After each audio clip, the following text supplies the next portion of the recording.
ఇక varicose veins నుండి విముక్తి పొందండి. ఎవిస్ వాస్కులర్ సెంటర్ ఇప్పుడు మన KPHP లో గ్రాండ్ ఓపెనింగ్ ఏప్రిల్ 4వ తేదీన. సెల్ ఫోన్ ఉన్న ప్రతి ఒక్కరికి రోజుకో ఫ్రాడ్ కాల్ అయినా వస్తుంది. ముఖ్యంగా వివిధ సైట్లలో లాగిన్ అయిన వారికి, థర్డ్ పార్టీ యాప్స్ వాడుతున్న వారికి అయితే మరీను చాలా కాల్స్ వస్తూనే ఉంటాయి.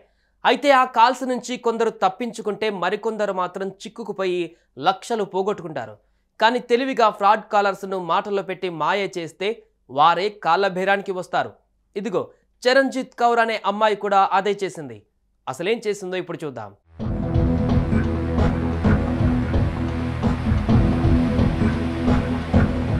చరణ్జీత్ కౌర్ ఢిల్లీకి చెందిన ఈ అమ్మాయికి ఓ ఫ్రాడ్ కాల్ వచ్చింది. ఇద్దరు పోలీసు అధికారులున్న ప్రొఫైల్ ఫోటోతో వాట్సాప్ కాల్ వచ్చింది. తనకు వారెందుకు కాల్ చేస్తున్నారు అనే డౌట్ వచ్చింది. చెయ్యాల్సి వస్తే నార్మల్ కాల్ చేయొచ్చు కదా అని అనుకుంది. సరేలే పోలీసులే కదా అని కాల్ ఎత్తింది. ఆ తర్వాత అసలు సీన్ మొదలైంది.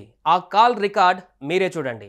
अरे आप कम से कम मेरे चरणजीत से, अरे आप मेरी कम से कम चरणजीत से बात तो करा दो, ऐसे मत लेके जाओ उसे। जो चरणजीत कौर है आपकी क्या लगती है? मेरी बहन है वो।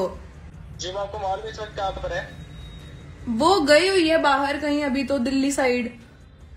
दिल्ली से देखो, मैं इंस्पेक्टर उदय सिंह बात कर रहा हूँ दिल्ली से सदर थाने से। जो आपकी चरणजीत कौर बहन है ना, उसको अभी मैंने अरेस्ट किया है। क्यों? इन चारों लड़की ने मिलकर, जो मंत्री का बेटा है उसके साथ स्कैम किया। इन चारों लड़की ने मिलकर उसका 35-40 लाख रुपए खाया, ठीक है। तो ये अगर आपने किसी को बता देता, आपको मालूम क्या मीडिया, यानी कि जब ये जाएगा ना सदर थाने दिल्ली में, मीडिया के सामने आएगी, ठीक है। इसका पूरे इंडिया में बदनामी होगा, इसका वीडियो बनेगा, ठीक है। अच्छा, आपका नंबर दिया था हमने, आपके पास कॉल किया, ठीक है। आप ऐसे पुलिस वालों का दिमाग नहीं खराब है कि हम किसी के पास भी कॉल करके इसको ऐसे टॉर्चर करेंगे, ठीक है।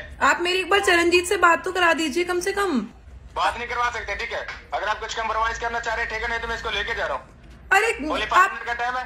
आप मुझे बताइए, आप कितने में कॉम्प्रोमाइज कर रहे हैं? देखो जो आपका, यानी कि जो इसका, यानी कि जो फाइल है, यानी कि जो उसका ऑनलाइन आपको 30,000 रुपया अभी देना पड़ेगा ऑनलाइन। अगर आप दे सकते हैं तो ठीक है, नहीं तो हम इसको लेके जा रहे हैं सदर थाने दिल्ली में। इनको जो रो रही है, ठीक है, ये वो कह रही है कि मैं किसी से बात नहीं करना चाह रही हूँ। वो बोल रही है कि मेरी बहन को बोलो प्लीज, जैसे भी करो वो मुझे यहाँ से चिढ़वा दे। बात किससे कर रहे हो तुम? कर रहे हो, वो बात नहीं कर रही है। देखो अगर यानी कि जांच पड़ताल किया जा रहा है, किसके पास कॉल किया, किसी के पास इसने नहीं किया, ठीक है। एक थप्पड़ मारूंगी मैं, चरणजीत बात कर रही हूँ, पागल मत बना मेरा।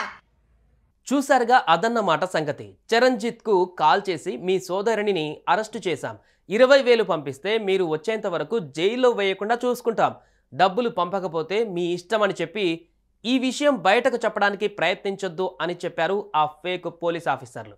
దీంతో మీరు అరెస్టు చేశామని చెబుతున్న చరణ్జీత్ కౌర్ను నేను ఇక్కడ ఉంటే మీరు నన్నెలా అరెస్టు చేస్తారు అని ప్రశ్నించగా స్కామర్లు కాల్ కట్ చేశారు.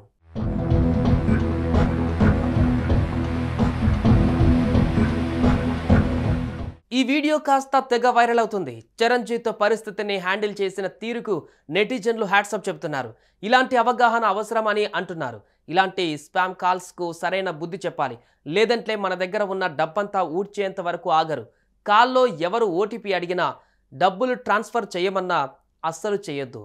Please be careful. సుమన్ టీవీలో మీ పర్సనల్ అండ్ బిజినెస్ ప్రమోషన్స్ కోసం కింది నెంబర్కి కాంటాక్ట్ చేయండి.